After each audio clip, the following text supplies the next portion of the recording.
دعویٰ کیا کہ ایران کی جانب سے UAE پر 4 میزائل فائر کیے گئے، 3 کروز میزائل تباہ کر دیے گئے، ایک سمندر میں گرا۔ UAE میں سنائی دینے والی آوازیں فضائی خطرات کو کامیابی سے روکنے کا نتیجہ تھیں۔ اماراتی حکام نے یہ بھی دعویٰ کیا کہ ایران نے فجیرہ میں آئل انڈسٹری زون پر ڈرون حملہ کیا، جس سے پیٹرولیم انڈسٹری زون میں آگ بھڑک اٹھی، جس سے 3 بھارتی شہریوں کے زخمی ہونے کی اطلاعات ہیں۔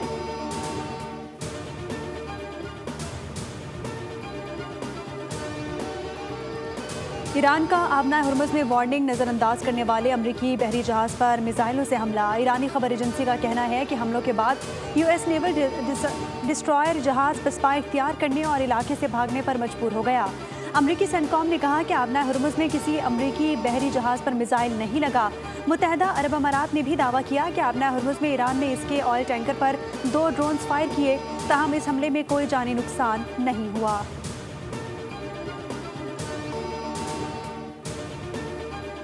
پاکستان کی ایرانی جہاز اور عملے کی وطن واپسی میں سہولت فراہم۔ پاکستان نے ایرانی جہاز کے عملے کو حکام کے حوالے کر دیا۔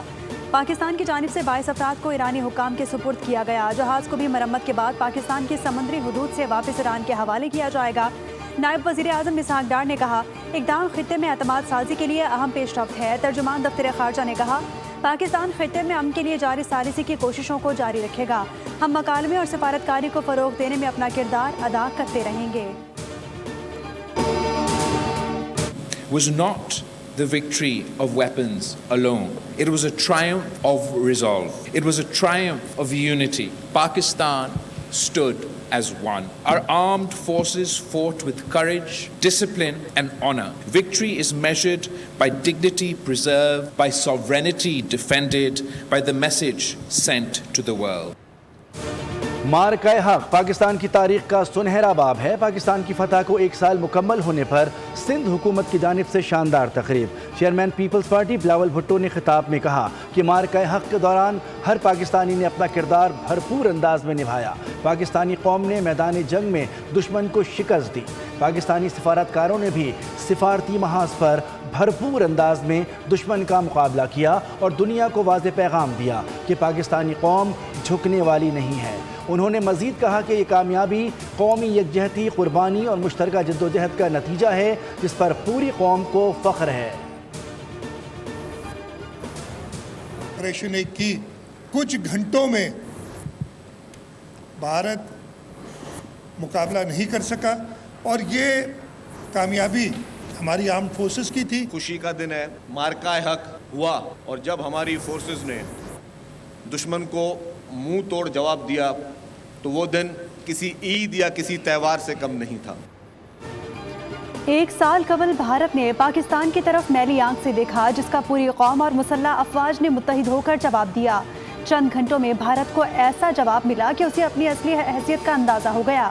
پوری قوم اس وقت متحد تھی اور حالات کا بھرپور مقابلہ کیا گیا۔ وزیر اعلیٰ سندھ مراد علی شاہ کا تقریب سے خطاب، کہا کہ بھارت نے ایک آپریشن شروع کیا اور اس کا الزام پاکستان پر ڈالنے کی کوشش کی۔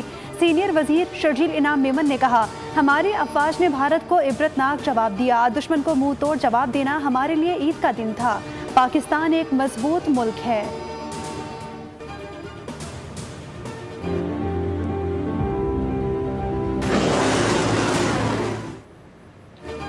بھارت کے ساتھ کشیدگی کے دوران عالمی سطح پر پاکستان کا 2 ٹوک موقف سامنے آیا۔ پاکستان نے بھارتی نام نہاد آپریشن سندور کا بھرپور جواب دیا اور اشتعال انگیزی کے باوجود ذمہ دارانہ رویہ اپنایا۔ پاکستان بارہا بھارت کو کسی بھی قسم کی مہم جوئی سے باز رہنے کا انتباہ دیتا رہا اور واضح کیا کہ بھارتی جارحیت کا منہ توڑ جواب دینے کی بھرپور صلاحیت رکھتا ہے۔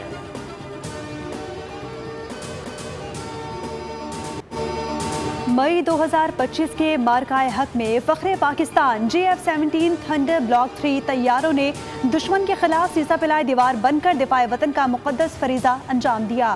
انہی عملی صلاحیتوں کی بدولت آج پوری دنیا تھنڈرز بلاک 3 کی جنگی مہارت اور تکنیکی برتری کی معترف ہے۔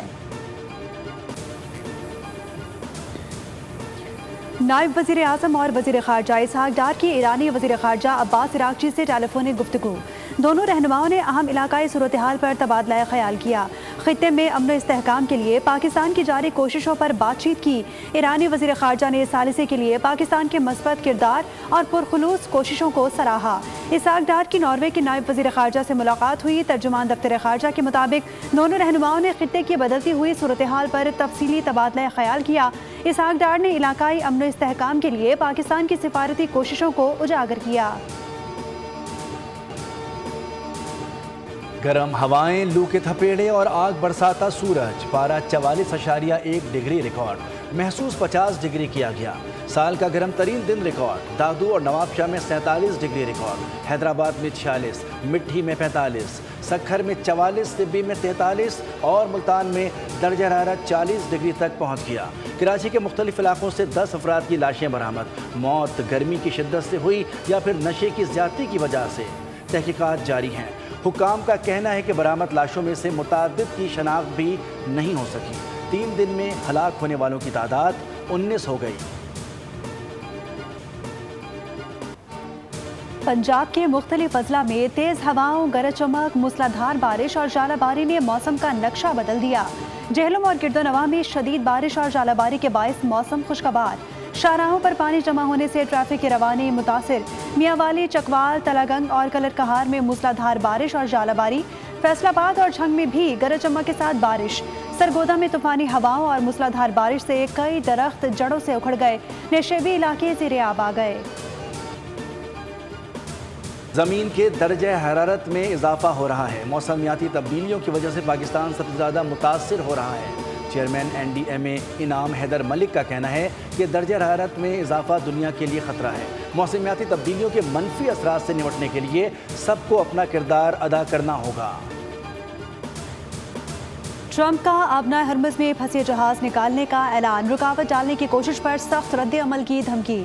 ٹروتھ سوشل پر جاری بیان میں امریکی صدر نے کہا، دنیا بھر کے متعدد ممالک جو مشرق وسطیٰ میں جاری تنازع کا حصہ نہیں، انہوں نے امریکہ سے درخواست کی ہے کہ آبنائے ہرمز میں پھنسے ان جہازوں کے محفوظ راستہ فراہم کیا جائے۔ امریکی صدر ٹرمپ کا ایران کی عسکری صلاحیت تباہ کرنے کا پھر دعویٰ۔ ٹروتھ سوشل پر امریکہ اور ایران کا تقابلی چارٹ جاری کر دیا، کہا کہ امریکی بحریہ، فضائیہ اور ڈیفنس سسٹم 100% فعال ہیں۔ ایرانی سپریم لیڈر کو ختم کر دیا، ایران کے بحری، فضائی اور فضائی دفاع تباہ کر دیا۔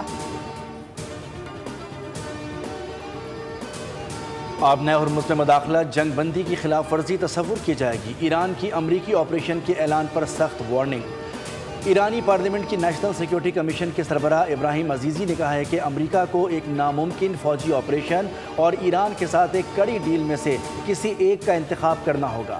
آبنائے ہرمز اور خلیج فارس کا انتظام ٹرمپ کے بیانات سے نہیں چلے گا اور امریکی مداخلت کی صورت میں جنگ بندی خطرے میں پڑ سکتی ہے۔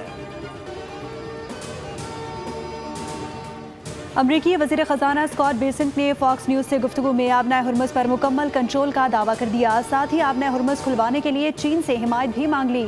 بین الاقوامی شراکت داروں کے لیے مناسب ہے کہ وہ ایران پر دباؤ بڑھائیں، گیس کی قیمتیں امریکی عوام کو متاثر کر رہی ہیں۔